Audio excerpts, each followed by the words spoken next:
namanya saja ini barang apa ini namanya? Cukai ilegal. Cukai ilegal. Saya sendiri saya tidak tahu nih seperti apa nanti penjelasan. Kita sama-sama mendengar apa yang disampaikan oleh para narasumber. Saya juga berharap Bapak narasumber ini tidak pelit ilmu berbagi dengan kami. Siapa tahu kami juga bisa nanti jadi pembicara manakala di luar sana banyak yang tanya apa itu barang cukai ilegal itu seperti apa, sehingga kami bisa jelaskan. Kemudian dari kami ini ada pelaku usaha, teman-teman yang menjual. Saya berharap setelah kita mendengar, jangan jadi pelaku penjual barang ini yang tidak baik, ilegal ini.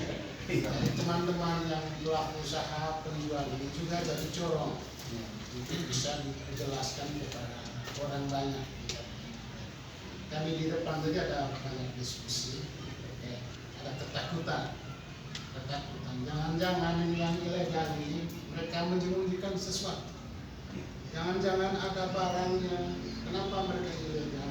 Karena ada saat yang kita tidak tahu, yang orang lain tidak boleh tahu, yang dibagikan kepada kita, yang dikonsumsi. Apalagi saya lihat ini barang depan saya, ini barang-barang ini hampir 100% dikonsumsi oleh orang-orang di negara ini. Kenapa? Karena murah. Karena murah. Ya, nanti apa langkah yang kita ambil setelah kita ketahui barang bahwa ilegal, dan mudah-mudahan nanti dijelaskan bagaimana mekanismenya. Akhirnya sudah kita memperpanjang kita, ya, dengan memohon petunjuk dan berkat Tuhan serta atas izin kita sekalian, saya membuka pertemuan ini sosialisasi barang juga ilegal ini. Terima kasih.